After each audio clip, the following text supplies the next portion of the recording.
काँग्रेसचे नारायण राणे यांच्यानंतर मित्रपक्ष असलेल्या शिवसेनेने भाजपवरती आता निशाणा साधलेला आहे। भाजपमध्ये गुंडांना राजाश्रय मिळत असल्याची टीका शिवसेनेनेही केलेली आहे। त्यामुळे भाजपला गेल्या काही काळात झालेले वादग्रस्त पक्षप्रवेश अंगाशी येण्याची चिन्ह आहेत। पुण्यामध्ये पप्पू घोलप, श्याम शिंदे, पिंट्या घाबडे आणि बाबा बोडकेला भाजपने पावन करून घेतलं, तर नाशिकमध्ये सराईत गुन्हेगार पवन पवार आणि शेखर निकमवरती मेहरबानी केलेली आहे।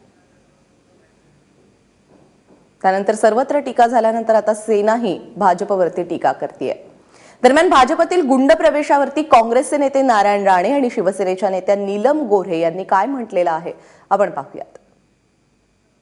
जळगाव, नाशिक, महाराष्ट्रात भाजपमध्ये कोणाला घेतलं तर कोण आहेत ज्यांच्यावर 10-10, 12-12 गुन्हे आहेत असे लोक आमच्याकडे यादी आहे। किती गुंडांना प्रवेश दिले, कोणकोणत्या पदावर आहेत त्याचा संपूर्ण तपशील देऊ। आज जसा दिला तसा।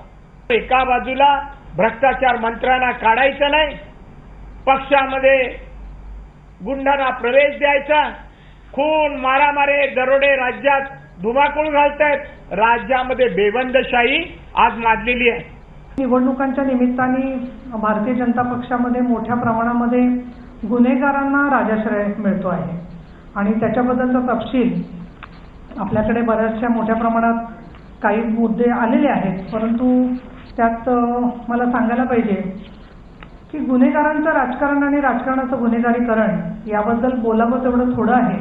अर्जुन पगारे आणि पवन पवार हे जे गुन्हेगार आहेत, तर हे सगळे लोक जे आहेत त्यांनी या सगळ्या दंगलींच्या मध्ये अशांतता माजवण्याचं काम केलेलं आहे।